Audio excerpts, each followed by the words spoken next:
Good morning প্রিয় বন্ধুরা, তোমরা সবাই কেমন আছো? আশা করছি সবাই ভালো আছো, সুস্থ আছো। আজকে আবার একটা নতুন ব্লগে তোমাদের সবাইকে স্বাগত জানাই।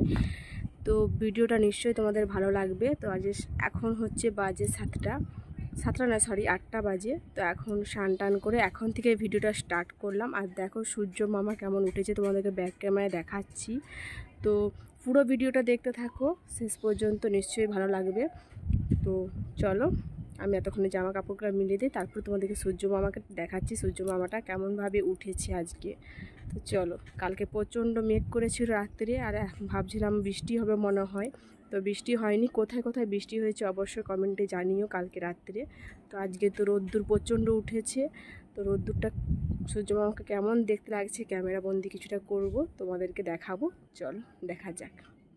তো কদিন টানা বৃষ্টি মিষ্টি হলো, তারপরে দেখো কালকে প্রচণ্ড পরিমাণ রাত্রিবেলা বিদ্যুৎ চমকাচ্ছিল।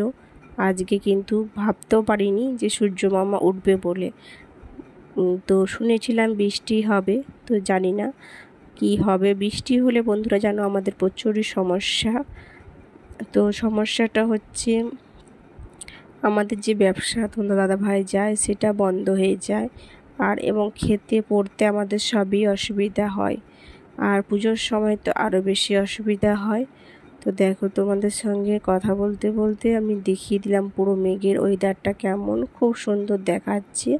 আর এবারে দেখো ছাদে জামা কাপড় মিলবো। আজকে ভিডিওটা এই ছাদ থেকেই স্টার্ট করলাম, কারণ আমার শরীরটা ভালো না। শরীরটা প্রচণ্ড খারাপ হচ্ছে আজ কদিন ধরে, এত ভালো লাগছে না, টাইমলি ভিডিও দিতে পারছি না, শরীরটা প্রচণ্ড খারাপ হচ্ছে। তাই তোমাদের সঙ্গে শেয়ার তো করেই দিয়েছি, একটু দেরি হবে ভিডিওটা। এখন জামা কাপড়গুলো মিলে দিচ্ছি। পুরো ভিডিওটা দেখো, দেখলেই জানতে পারবে আমার কি হয়েছে না হয়েছে, কি প্রবলেম হচ্ছে অবশ্যই জানতে পারবে। আর যদি পারি আজকে একটু ডাক্তার ঘর যাব, আর ডাক্তারের কাছে গেলে সেটাও তোমাদের সঙ্গে ভিডিওটা শেয়ার করব কালকের ভিডিওতে, ব্লগে অবশ্যই। তো চলো আমি জামা কাপড়গুলো একটা একটা করে মিলে কমপ্লিট করে দিই। কমপ্লিট করে যাওয়ার পর রান্না করব, রান্নার পর আরও কাজ আছে। তো আমাকে অনেকেই এখন অনেক দাদা ভাই এবং দিদি ভাইরা আমাকে কমেন্ট করছে, তো আমার খুবই ভালো লাগছে। এইভাবেই আমাকে একটু পাশে থেকো, একটু সাপোর্ট করো, ভালোবাসা দাও, যাতে আমি এগিয়ে যেতে পারি, তোমাদের পাশেও থাকতে পারি। তো ছোটোখাটো কাজ নিয়ে, বাড়ির কাজ নিয়ে আমি তোমাদের সঙ্গে শেয়ার করি। প্রত্যেকদিন একই রকম কাজ হয়তো ভালো লাগে না, কিন্তু বন্ধুরা আমি সব কাজ একসঙ্গে একা করি না। একা করলে হয়তো তোমাদের সঙ্গে সবটা শেয়ার করতে পারতাম, কিন্তু আমি একা সব করি না। জানোই তোমরা আমি জয়েন্ট ফ্যামিলিতে থাকি, যারা আমার ভিডিও তো দেখো আমি জয়েন্ট ফ্যামিলিতে থাকি। তো ওই জন্য আমি তোমাদের সঙ্গে সব ভিডিওগুলো শেয়ার করতে পারি না। যেটুকু আমি করি সেইটুকুই তোমাদের সঙ্গে শেয়ার করি। আর এই শরীর খারাপ কদিনের জন্য তো ঠিকঠাকভাবে অনেক ভিডিওই শ্যুট করছি না। এত শরীর খারাপ, পুজোর সময় যে কি হবে আমার আমি নিজেও জানি না। মানে পুজোর আগে এতটা শরীর খারাপ হবে ভাবতেও পারছি না, কিন্তু চেষ্টা করছি একটু দেরিতে হলেও তোমাদের কাছে ভিডিওটা পৌঁছে দেওয়া, যাতে আমার যে বন্ধুরা আছে 30 জন বা 20 জন, তারা যারা আমাকে ভালোবাসা দেয় তারা যেন আমার ভিডিওটা দেখতে পায়। তো যে বন্ধুরা ভিডিওটা দেখছো অবশ্যই একটা কমেন্ট করো, নিশ্চয়ই ভিডিওটা ভালো লাগলে কমেন্ট করো। তোমাদের কমেন্টে আমার উৎসাহ করে ভিডিও করা। এবার থেকে আমি চেষ্টা করব তোমাদের নামগুলো, তোমরা যারা কমেন্ট করবে বন্ধুরা, তোমাদের এই পেজের মানে চ্যানেলের নামগুলো, যারা চ্যানেল খুলেছ, আমি যখন প্রত্যেকটা ভিডিওর মধ্যে আমি চ্যানেলটা শো করব, নামসহ স্ক্রিনশট মেরে শো করব। তো অবশ্যই কমেন্ট করো বন্ধুরা। চলো বন্ধুরা, জামা কাপড় মেলা হয়ে গেছে, এবারে যাই ঠাকুরের জল দেব। তারপরে তোমার কী কী রান্না হচ্ছে অবশ্যই তোমাদের সঙ্গে শেয়ার করব। আমার সঙ্গে থাকো, ভিডিওটা দেখতে থাকো। তো বন্ধুরা চলে এলাম ছাদ থেকে, এসে দেখো এবার ঠাকুরকে একটু জল দিয়ে দিই। তারপরে ঠাকুরকে জল দেওয়ার পর কিছু সবজি কাটবো। সবজি কাটার পর দুটো খাবো। ডাল বসিয়ে দিয়ে, ডাল হবে মুসুর ডাল। তো কালকেও হয়েছিল, আজকেও হবে। তোমরা ভাববে যে দিদিভাই প্রত্যেক দিনই ডাল হচ্ছে।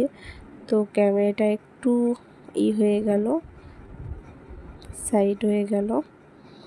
তো ডাল হবে, তোমরা এটাই ভাববে। হ্যাঁ, আর আমরা মধ্যবিত্ত ফ্যামিলি থেকে আর কদিন ধরে বৃষ্টি হওয়াতে এতটা পরিমাণ অসুবিধা হয়ে গেছে, যাতে আমরা পুরোটা কি বলবো, গুছিয়ে উঠতে পারছি না ঠিক মতন। আর এই দেখো ঠাকুরকে জল দেওয়া হয়ে গেছে। ঠাকুরকে জল দিয়ে এবারে বাইরে যে ঠাকুর আছে তাকে জল দিয়ে দেব। তারপরে তোমার ঠাকুরকে জল দেওয়া কমপ্লিট হয়ে যেতেই আনাজ কাটতে বসে গেছি। এইটা হচ্ছে কলা মাজা। কলা মাজা কে কে খেয়েছো অবশ্যই কমেন্টে জানিও। এটা কলা মাজা। তো বন্ধুরা বলে দিই আমার শরীরে কী প্রবলেম হচ্ছে। কোনো কিছু ভালো মন্দ খাচ্ছি না। মুসুরির ডাল হবে, উচ্ছে আলু দিয়ে তরকারি হবে একটা, এই যে কলা মাজার তরকারি হবে। তার মধ্যে আমি এত পরিমাণ গ্যাসে ভুগছি, প্রত্যেক দিন আমার মাথা যন্ত্রণা করছে, জীবন আকপাক করছে, মনে হয় আমি আর বাঁচবো না। এটাই মনে হয় আমার আজকে শেষ খাওয়া হবে। এটাই মনে হয় যে আজকে শেষ খাওয়া হবে, আমি আর হয়তো বাঁচবো না। কিন্তু বন্ধুরা কেন হচ্ছে আমি নিজেও জানি না, এত পরিমাণ গ্যাস। দেখি তোমার দাদাভাই বলছে আমাকে আজকে ডাক্তারের কাছে নিয়ে যাবে। তো ডাক্তারের কাছে নিয়ে গেলে কদিন ওষুধ খাই, কদিন খাইনি। এবার আমার ভারী শরীর, তো ওষুধ খাই, ওষুধ খেলে ভালো থাকে, ওষুধ শেষ হয়ে গেলে আবার গ্যাসের পরিমাণটা বাড়তে থাকে।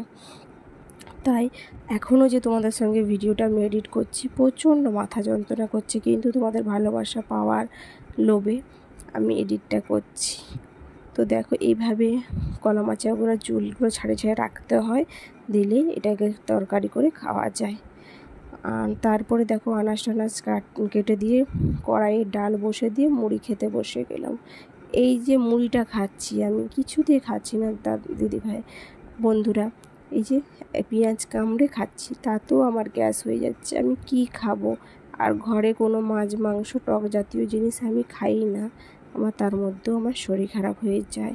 কি করব? তোমরা যদি কোনো উপদেশ জেনে থাকো, কোনো টিপস, অবশ্যই কমেন্টে জানিও বন্ধুরা।